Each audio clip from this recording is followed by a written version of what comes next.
उत्तराखंड का शांत, खूबसूरत और टूरिस्ट फेमस इलाका भीमताल, जहां झील की ठंडी हवा, पहाड़ों का सुकून और चारों तरफ फैली हरियाली लोगों को आकर्षित करती है। लेकिन आज उसी भीमताल में हुआ कुछ ऐसा जिसने माहौल को सुकून से हंगामे में बदल दिया। कुछ ऐसा जिसने ये सवाल खड़ा कर दिया कि आखिर किस हक से कोई किसी की पहचान का गलत इस्तेमाल कर सकता है। और सबसे बड़ा सवाल, अगर लड़की दिल्ली में थी तो उसका आधार कार्ड भीमताल में कैसे इस्तेमाल हुआ।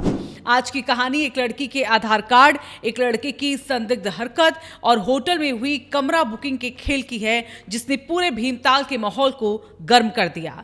शुक्रवार देर रात भीमताल के त्यारा मोनाटिस्ट लेक रिजॉर्ट में एक कमरा बुक होता है। बुकिंग एक लड़की के आधार कार्ड से, लड़की हिंदू समुदाय से, पर कमरा बुकिंग कराने वाला दूसरे समुदाय का लड़का है।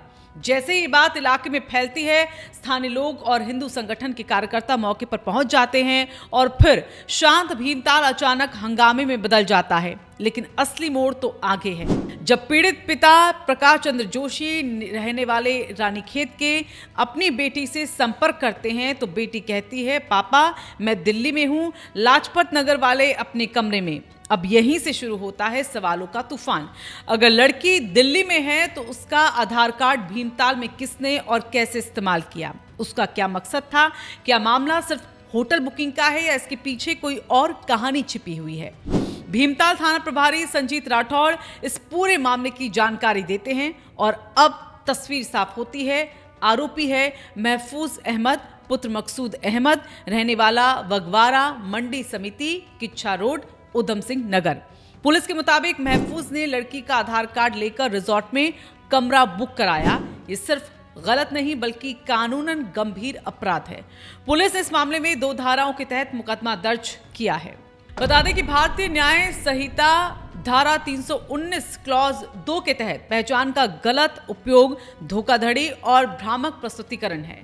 आधार एक्ट 2016 सेक्शन 36 किसी के आधार का गलत प्रयोग धोखाधड़ी से पहचान का दुरुपयोग है। ये दोनों धाराएं बताती हैं कि मामला सिर्फ बुकिंग का नहीं बल्कि पहचान से खिलवाड़ का है। और अब सोचिए, जिस लड़की को अपने घर, परिवार, समाज सबका ख्याल रखना पड़ता है, उसके नाम पर हो रही ये हरकत किस हद तक उसकी छवि को प्रभावित कर सकती थी।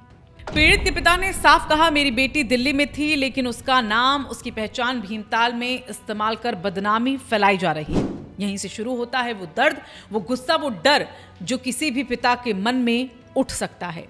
स्थानीय लोग क्यों भड़के? क्यों प्रदर्शन हुआ? क्यों माहौल तनावपूर्ण बन गया? दरअसल ये सिर्फ एक लड़की का मामला नहीं, एक समुदाय का मामला नहीं, ये हर उस इंसान का मामला है जो अपनी पहचान, अपने दस्तावेजों को सुरक्षित मानकर चलता है। क्योंकि अगर किसी का आधार कार्ड ऐसे ही इस्तेमाल हो जाए तो क्या क्या हो सकता है, ये किसी को समझाने की जरूरत नहीं। और यही वजह थी कि स्थानीय लोग मौके पर इकट्ठा हो गए। भीमताल पुलिस ने तुरंत पहुंचकर मामला शांत कराया, वरना स्थिति बिगड़ सकती थी। अब सवाल यह है, क्या लड़की का आधार कार्ड चोरी हुआ था या उसे भेजा गया था या किसी और तरीके से हासिल किया गया? क्या लड़की को खुद पता था या किसी ने उसके भरोसे का गलत फायदा उठाया? इन सवालों के जवाब पुलिस जांच में मिलेंगे। लेकिन आज जो हुआ उसने साफ कर दिया कि डिजिटल आइडेंटिटी की सुरक्षा अब सिर्फ टेक्नोलॉजी नहीं, कानून और सामाजिक जिम्मेदारी का विषय बन चुकी है। भीमताल पुलिस इस मामले की गहराई से जांच कर रही है। आरोपी पकड़ा जा चुका है, लेकिन अब मामला सिर्फ गिरफ्तारी का नहीं बल्कि इस तरह की घटनाओं के पीछे छिपे बड़े नेटवर्क और तरीकों को समझने का है। क्या ये एक अकेला मामला है या किसी बड़ी साजिश की कड़ी है? क्या इसी तरह और भी पहचानें इस्तेमाल हुई होंगी? जांच इन सभी पहलुओं पर चल रही है। और यहाँ एक संदेश हर युवा के लिए, अपना आधार कार्ड, पहचान पत्र, OTP, डिजिटल डॉक्यूमेंट कभी भी किसी के भी साथ साझा ना करें, क्योंकि पहचान का गलत इस्तेमाल केवल बदनामी नहीं, कानूनी मुसीबत भी बन सकता है। वहीं इस पूरे मामले ने एक बार फिर साबित कर दिया कि अपराध सिर्फ चोरी या हिंसा का नहीं होता। कभी कभी पहचान चुराकर भी लोग खेल खेल जाते हैं, लेकिन कानून कहता है ऐसे खेल खेलने वालों की जगह सिर्फ और सिर्फ जेल में है।